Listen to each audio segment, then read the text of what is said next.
Momento das gincanas, né? Hoje já foi a nossa segunda etapa. São 3 meses de gincana, vai ter muita atividade aí, né? E então time agora. Só perde. Então Pô, agora. Vitina, quer mais que o nosso time precisa. Então agora a gente vai para o momento da história bíblica e depois para o nosso lanche, né? E parabéns aí pela meninada lá do futebol. Sábado eu até queria ir, mas eu não estou podendo. Sábado para mim é muito complicado.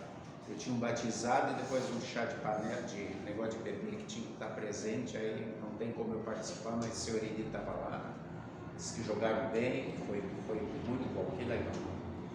Muito bem, a história desse final de semana acontece na tarde da Páscoa, né? Quando de manhã as mulheres tinham ido lá, viram a sepultura aberta, viram os anjos sentados, eles disseram que Jesus ressuscitou. Elas chamaram os discípulos, Pedro e João foram lá, conferiram que Jesus não estava lá, e aí aquilo começou a se divulgar, toda a cidade só falava nisso, e as pessoas iam lá e viam o túmulo aberto e Jesus não estava lá. E todo mundo falava, os romanos estavam apavorados, os judeus apavorados, e os discípulos todos, onde é que está Jesus? E todo mundo só falava nisso. E o grupo dos discípulos não era só aqueles 11, tinha um grupo de 120 que sempre se reunia com Jesus e muito mais pessoas. Mas esses 120, tinha 2 deles que eles, naquela tarde, eles estavam indo para uma aldeia pertinho ali de Jerusalém, como daqui até Coroa Grande. Eles estavam caminhando com outras pessoas que estavam indo, que eles moravam lá. E de repente, caminhando várias pessoas, mais uma pessoa se juntou com eles. E começou a conversar. E lembram que vocês veem aqueles filmes de lá, aquelas pessoas, lá eles usam aquele capuz, né? Aquele turbante, aquela roupa grande, não é a roupa como a gente aqui que o pessoal lá da Palestina usa. E eles não conheceram quem estava do lado deles, e era Jesus. E aí Jesus pergunta para eles: o que vocês estão conversando? E eles: ué, tu é o único que estava em Jerusalém, não viu falar? Está todo mundo falando do Jesus o Nazareno, que nós achávamos que era o Messias, o Cristo, só que ele foi assassinado, e hoje de manhã as mulheres e vários discípulos disseram que ele ressuscitou, e está todo mundo só comentando isso. E aí Jesus começou a conversar e dizer: mas você não sabia que era assim mesmo?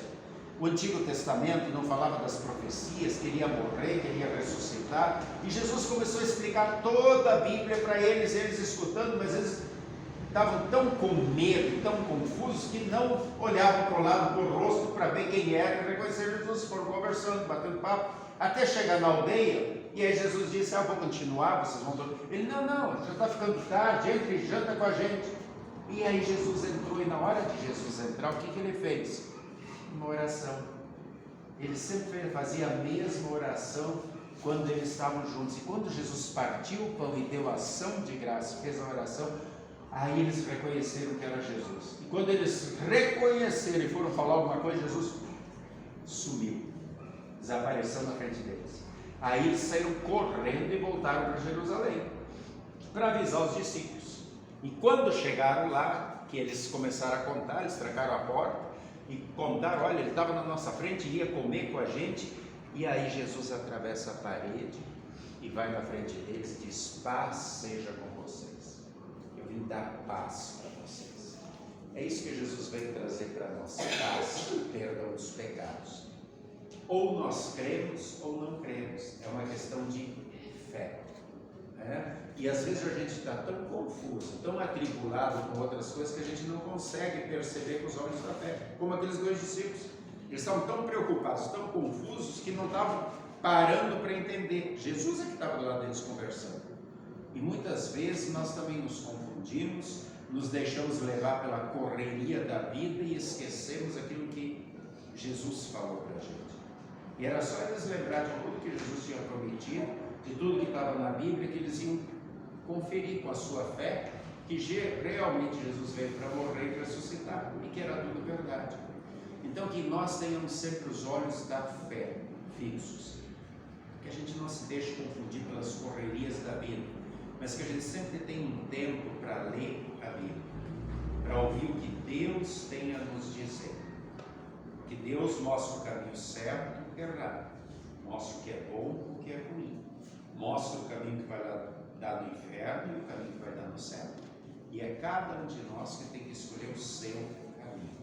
sempre digo isso para vocês, não é o pai, não é a mãe, não é o namorado, o marido, a esposa. Cada um morre sozinho e vai ser recebido sozinho, ou no céu ou no inferno. Então, nós estamos tendo a oportunidade sempre de ouvir a palavra de Deus, orar, conversar. Então, guarde isso no coração. E principalmente que do coração, vocês possam colocar isso na vida de vocês em prática, uma vida de fé em Deus, para estarem juntos com Ele na eternidade. Deus abençoe esse projeto, abençoe a vida de vocês e a nossa vida. Vamos orar. Senhor nosso bom Deus, amado Pai Celeste, mantenha-nos firmes na fé, que nós possamos sempre crer e pedir que aumentes a nossa fé dia a dia, para não sermos confundidos por tantas tentações que o inimigo maligno coloca em nosso caminho. Abençoa a noite de hoje, abençoa o regresso aos nossos lares, dê-nos uma noite abençoada e um sono tranquilo, em nome de Jesus. Amém. Vem, Senhor Jesus, seja o nosso convidado, e tudo que nos dás nos seja abençoado.